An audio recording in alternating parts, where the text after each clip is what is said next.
Hello guys, welcome to my channel. Hope is good. I hope कि जिन लोगों का आज एग्जाम था वो बहुत अच्छा गया हो और जिनका एग्जाम कल है उनका भी बहुत अच्छा जाए।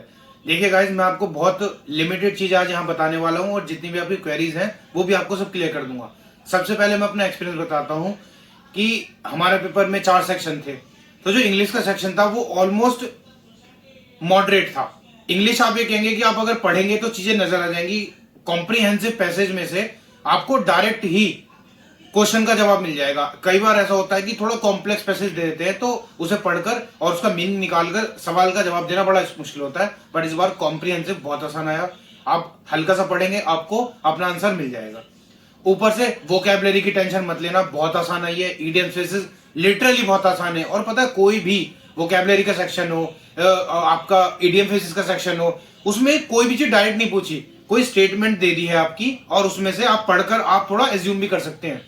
तो अगर आपको कोई वोकैबुलरी नहीं आती तो उसमें कोई घबराने की बात नहीं है, आपका पेपर बहुत अच्छा जाएगा। इंग्लिश मॉडरेट रही, मैं ही कहूंगा। और इसमें PQRS जो होते हैं उनको थोड़ा सा सब्र रख के पढ़ के आप कर दीजिएगा, वो आपके हो जाएंगे। अगर आपने पढ़ रखी है इंग्लिश, न्यूज़पेपर रीडिंग की आदत है, तो इंग्लिश आप 50 में से 50 कर सकते हैं। उसके बाद मैं कहूंगा कंप्यूटर साइंस। यार मुझे तो लगता है कि जो कंप्यूटर साइंस की जो अरिहंत वाली बुक थी वो भी पढ़ना वेस्ट हुई।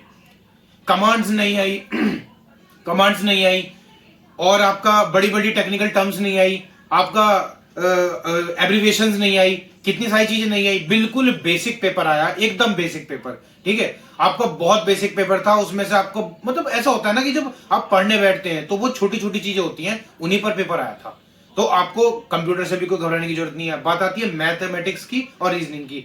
मैथ इतनी इजी आई है कि किसी भी बच्चे को ज्यादा कॉम्प्लेक्स कैलकुलेशन भी नहीं करनी पड़ेगी। ऑप्शन रखते ही सवाल आ जाएंगे और आप ऑप्शन एलिमिनेशन से भी क्वेश्चन कर सकते हैं कई सारे। मैं आपको टॉपिक बता देता हूं। मैथ एक तो मिक्सचर एलिगेशन के क्वेश्चंस थे। ट्रेन का क्वेश्चन आया था ट्रेन का क्वेश्चन आया था जिसमें ट्रेन की लाइन निकालनी थी और प्लेटफॉर्म को क्रॉस करनी थी। और उसके बाद आपका मैथ्स के क्वेश्चन में परसेंटेज का क्वेश्चन थे। ठीक है, बहुत इजी क्वेश्चन थे, कोई घबराने की जरूरत नहीं है। इतना MP पे छूट देने पर इतना वो प्रॉफिट तब भी कमा रहा है, इस तरह के क्वेश्चन थे।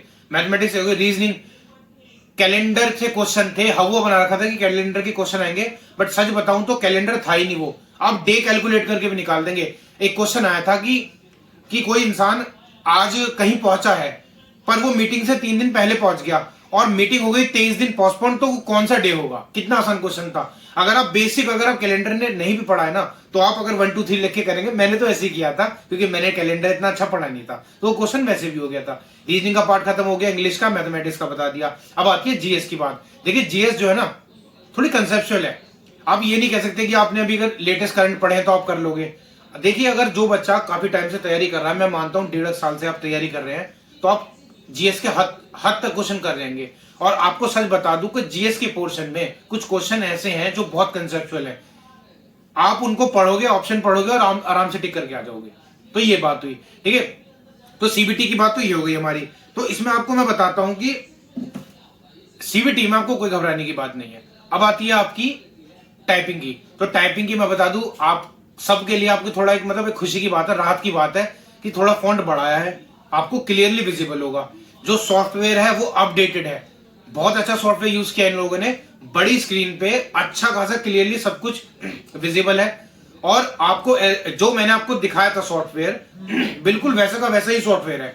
उसमें कोई हेर फेर नहीं है। बस हाँ, जितने आप लिखते जाएंगे वो एक स्क्रॉल जो होता है वर्टिकल वाला, वो वहां नहीं है कि कितना पता लग जाएगी कितना हो रहा है। नहीं, तो ये है कि बिल्कुल एज इट इज उतारना होगा। नो स्पेशल कैरेक्टर, कोई कॉमा नहीं, सॉरी कॉमा है पर फुल स्टॉप है, कॉमा है, बस 2 चीज आएंगी आपकी। और कोई ब्रैकेट नहीं, अपोस्ट्रोफीज नहीं, डॉलर का साइन नहीं। तो जो बहुत सारी चीजें होती है ना, डबल मतलब ऊपर जो शिफ्ट यूज करके ऊपर के जो चीजें होती हैं उनमें कोई दिक्कत नहीं। रोमन्स नंबर नहीं है, तो बिल्कुल सिंपल है।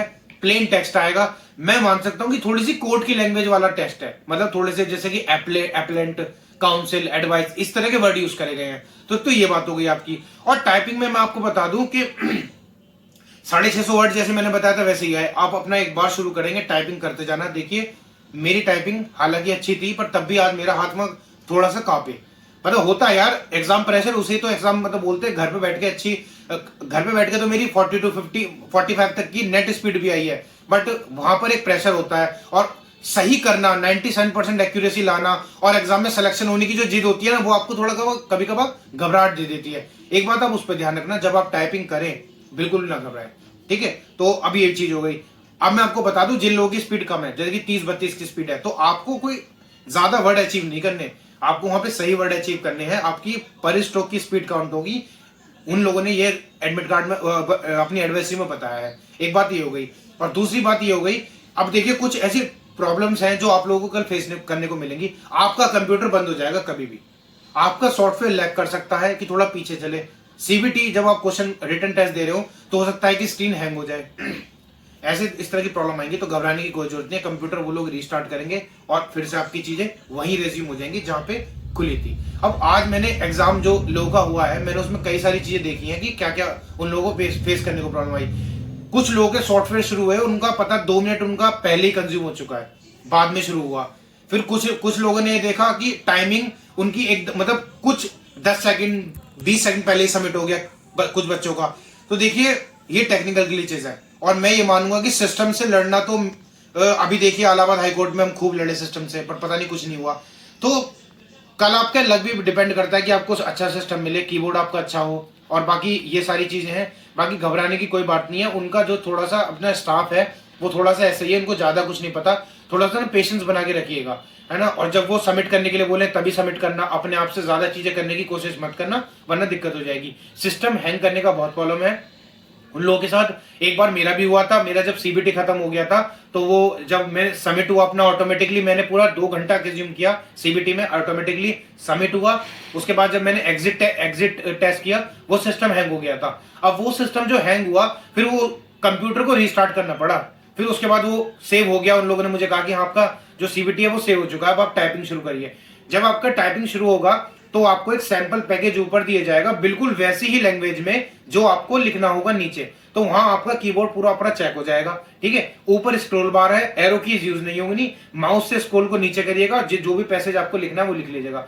कोई स्पेशल कैरेक्टर नहीं है। टाइपिंग वाकई में बहुत ईजी आई है, आप अच्छे से कर सकते हैं। आपकी स्पीड अगर 30-32 भी है ना, तो भी आप कल अपने टाइपिंग टेस्ट में पास हो सकते हैं, ये मैं दावे से कह सकता हूं।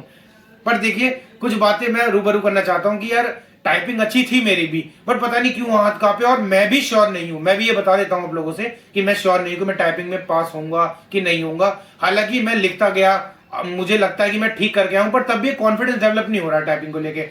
ये जस्ट जो मैं आपको बातें बता रहा हूं, ये मेरा एक्सपीरियंस है। ये मैं कोई आपको फालतू का गाइडेंस नहीं दे रहा हूं कि भाई खुद अच्छी टाइपिंग नहीं करके आए और गाइडेंस दे रहे हो, तो ऐसी कोई बात नहीं है। मैं सिर्फ मुद्दे की बात आपको बता रहा हूं, ठीक है। और अगर देखिए कोई ऐसी चीज हो जाती है जो कि उनके स्टाफ के थ्रू है, तो यार मैं ये कहूंगा कि उसमें हम कुछ नहीं कर सकते, वो आपको वहीं पे अपना सेंटर पर ही हैंडल करनी पड़ेंगी चीजें। और जो चीज आपके हाथ में आप उसी से फाइट कर सकते हैं, जो आपके हाथ में नहीं है उससे फाइट नहीं कर सकते।